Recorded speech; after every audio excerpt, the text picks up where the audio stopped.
Amigos televidentes, buenos días. Esto es Puntos de Vista. Nuestro invitado de esta mañana, Ramiro Aguilar Torres, quien encabeza la lista de asambleístas nacionales por el movimiento Suma Listas 23. Él es doctor en jurisprudencia, 20 años, y además es decano de la Facultad de Jurisprudencia de la Universidad Internacional. Doctor Aguilar, gracias por acompañarnos. Bienvenido. Buenos días. Bueno, quisiera comenzar preguntándole cómo marcha esa campaña, qué provincias ha recorrido ya y cómo percibe la aceptación de la gente hacia su candidatura y la del resto de candidatos del movimiento. Bueno, la campaña es corta, es muy intensa, son días de mucho movimiento. Es literalmente una campaña. A veces uno cuando desde fuera dice campaña política, porque es una campaña en el estricto sentido de la palabra. Hay que madrugar, hay que dormirse tarde, hay que caminar mucho, hay que interactuar con las personas. Hemos recorrido casi todo el país. Estamos dividiéndonos para utilizar los pocos recursos que tenemos de la mejor manera posible, tanto desde el punto de vista humano como desde el punto de vista logístico. Entonces Mauricio Rodas está en un sector del país, mientras Inés Manzano está en otra, y estoy tratando de cubrir el resto con nuestros asambleístas provinciales. En fin, estamos tratando de abarcar la mayor cantidad de provincias en donde hemos sido recibidos con optimismo, con alegría, con esperanza y sobre todo con mucha gentileza. El ecuatoriano es gentil, es amable. Puede un candidato visitarle y después otro, a ambos recibe con el corazón abierto y desde luego se trata de transmitir nuestras propuestas y que finalmente el elector reflexione y se pronuncie sobre ello. Doctor, un hombre dedicado a la cátedra universitaria, un hombre de Derecho, ¿qué lo motiva a participar en esta contienda política? A ver, dos cosas que son fundamentales. La primera es que como todo ciudadano se convocaba elecciones, yo iba a votar, cocinaba mi voto, elegía a una persona y esa persona no realizaba el trabajo que estaba dentro de mis expectativas. Siguiente elección, siguiente voto, la misma cosa. Y finalmente dije, ¿por qué no hacerlo yo mismo? ¿Por qué no plantearle a los ciudadanos y a las ciudadanas la posibilidad de una opción de representatividad que nazca desde mis 20 años de ejercicio de la profesión, desde mis años de docencia universitaria, para ir a la Asamblea Nacional a demostrarle a las personas que se puede ir a trabajar, no a hablar?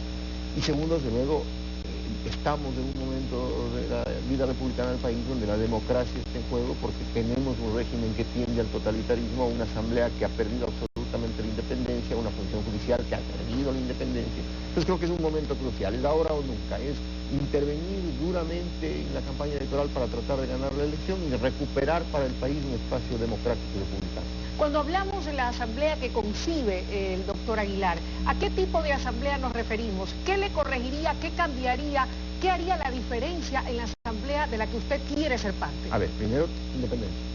Que cada legislador piense y no sea un alzamán, que tenga su propia opinión, aunque sea de gobierno, pero que transmita su opinión, que vote según su conciencia y su criterio, no según la orden que recibe. Segundo, una asamblea donde se pueda debatir sin ser enemigo, donde se puedan intercambiar opiniones distintas, contrarias, sin insultarse y sin volverse un enemigo del oponente, y una asamblea que defina lo que son los objetivos nacionales, y sobre los objetivos nacionales, que no son otra cosa sino cómo queremos ver al Ecuador en los próximos años, coincidir para llegar a acuerdos políticos que son fundamentales. Y obviamente discrepar en lo que se tenga que discrepar con pasión, con fuerza, con representación, pero entendiendo que la política, y esto es sumamente importante, no es una actividad denostable o una actividad despreciable, no, que finalmente los ciudadanos y las ciudadanas deben entender que si a un país le sobreviene una crisis, quienes le van a sacar de aquí son los políticos. Entonces debe tener a sus mejores políticos en funciones, pensando en que cuando se necesite mucha agudeza, mucha responsabilidad, mucha honestidad, mucha lealtad, mucha confianza, estén los mejores cuadros de ellos. Legislación versus fiscalización. ¿Hacia dónde cree usted que debe ir inclinada la balanza? Legislación y fiscalización en un equilibrio absoluto. En un equilibrio absoluto, porque la Asamblea es eso, es legislar y fiscalizar. Legislar para dotarle al país de normas que le permitan estructurar su vida como Estado, y fiscalizar para que los funcionarios tengan a quién rendir cuentas respecto del uso de los dineros y los fondos públicos. Doctor Aguilar, ¿cuáles son sus propuestas, en esencia, aquellas más importantes? A ver, primero, reformar la ley orgánica de la función legislativa. La ley orgánica de la función legislativa tiene una serie de tapones que impiden el ejercicio de la fiscalización y de la legislación. Le pongo un ejemplo chiquito. Un legislador, si quiere presentar un proyecto de ley, tiene que pasar primero por el Consejo de Administración de la Legislatura, que son 7 personas. Si ese consejo le dice, vea señor, su proyecto no es prioritario, entonces nunca va a pasar ese proyecto al Pleno.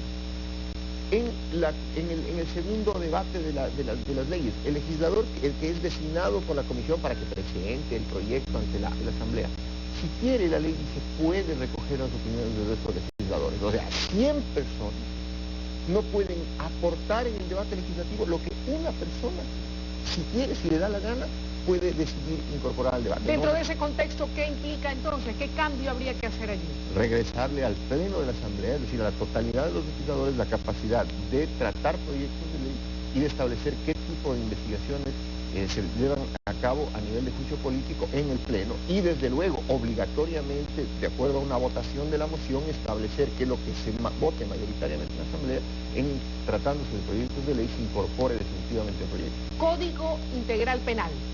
Esa es una cosa sumamente compleja y totalmente mal hecha la que tenemos ahí. Pero es un disparate, un completo disparate. Y le pongo un ejemplo sencillo. ¿Por qué, doctor? Le pongo un ejemplo sencillo. Hay una sobrepoblación de tipos penales, o sea, tenemos una especie de guía telefónica de delitos, muchos de los cuales se repiten. Ejemplo sencillo.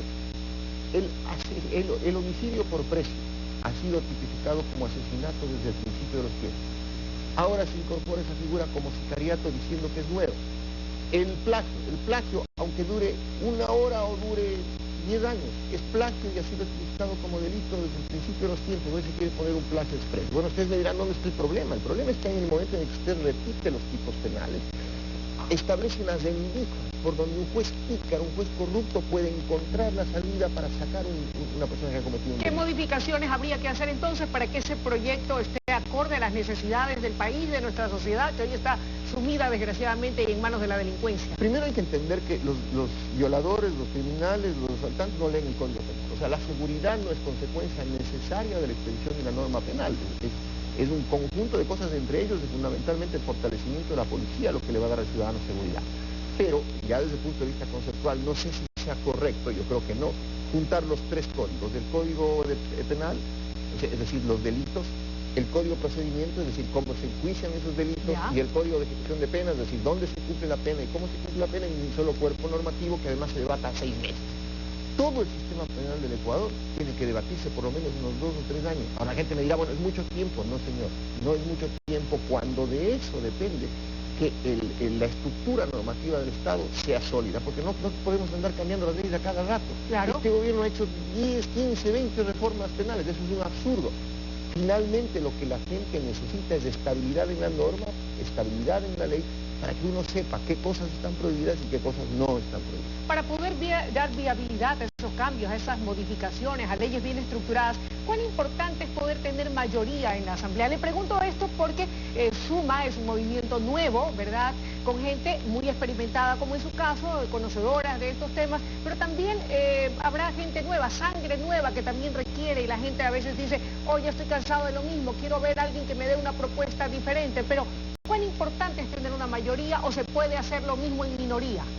A ver, yo creo que con o sin mayoría, la razón obliga a que las personas tengan objetivos nacionales. Es decir, poniendo un ejemplo más visual, si en un barrio todos necesitamos agua, aunque las distintas casas piensen distinto y sean diferente la forma de pensar y de ideología, todos van a decir, oye, prioridad del agua, ¿cierto? Claro. Si necesitamos luz, no me importa que tú tengas una religión u otra, prioridad a la luz.